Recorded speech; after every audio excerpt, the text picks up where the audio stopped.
एक समय की बात है, एक पति पत्नी थे। पति पत्नी जंगल से अपने घर की तरफ जा रहे थे। चलते चलते उन्होंने एक पेड़ के नीचे विश्राम करने का सोचा। पति अपनी पत्नी की गोद में अपना सर रखकर सो गया। तभी वहाँ पर एक योद्धा आया। योद्धा भी विश्राम करने के लिए पास वाले पेड़ के नीचे बैठ गया। पत्नी उस योद्धा से कहती है कि मैंने कभी अपने जीवन में तलवार नहीं देखी। क्या आप मुझे कुछ समय के लिए अपनी तलवार देखने का मौका देंगे? योद्धा को उस औरत की बातों पर विश्वास हो जाता है और वह तलवार उस औरत को देखने के लिए दे देता है। औरत तलवार पकड़ते ही अपने पति का गला काट देती है और तलवार योद्धा की तरफ फेंक देती है और खुद नगर की तरफ भागते हुए कहती है, इस योद्धा ने मेरे पति को मार डाला। यह बात राजा तक पहुंची। राजा ने उस औरत की बात को सुना और योद्धा को दोषी ठहराया। राजा ने अपने सलाहकार से पूछा, उचित सजा क्या होनी चाहिए? सलाहकार ने कहा, महाराज, इस योद्धा ने अपनी तलवार से इस औरत के पति की हत्या की है, तो इसकी दोनों बाजुओं को काट देना चाहिए ताकि वह कभी तलवार न चला सके।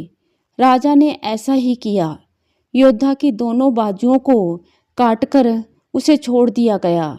जब योद्धा की बाजुएं काट दी जाती हैं तो वह उस पीड़ा और अपमान को सहन नहीं कर पाता और पहाड़ी से कूदकर आत्महत्या करने के लिए निकल जाता है। लेकिन रास्ते में उसे एक साधु रोक लेता है। साधु उस योद्धा को बताता है कि उसे उसकी स्थिति का पता है और उसे ध्यान लगाने को कहता है। योद्धा साधु से पूछता है कि बाबा, मेरी गलती क्या है? मैंने उसके पति को नहीं मारा, फिर भी मुझे सजा क्यों मिली? बाबा उस योद्धा को उसके पूर्व जन्म की कहानी सुनाते हैं। साधु कहते हैं कि पूर्व जन्म में वह औरत एक गाय थी, उसका पति कसाई था और तुम एक पहलवान थे। एक बार यह गाय कसाई से अपनी जान बचाकर भाग निकली।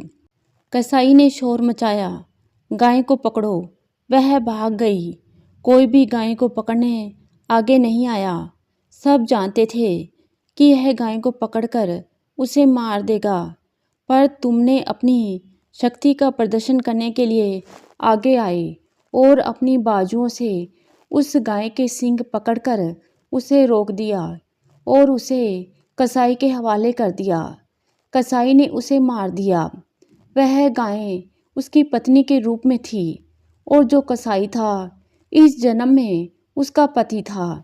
वह उससे अपना बदला लेने आई थी और तुमने उस गाय को अपनी बाजुओं से पकड़ा था, इसलिए उसने तुम्हारी बाजुएं कटवा दी। तुम्हें अपने पिछले जन्म के कर्मों की सजा इस जन्म में भोगनी पड़ रही है। इसलिए कहते हैं, कर्म फल भोगना ही पड़ता है। इस जन्म में नहीं तो अगले जन्म में हमें सदा अच्छे कर्म करने चाहिए। जैसी जिसकी सोच वैसे उसके कर्म, जैसे कर्म वैसे उसके फल। तो दोस्तों, ये कहानी आपको कैसी लगी?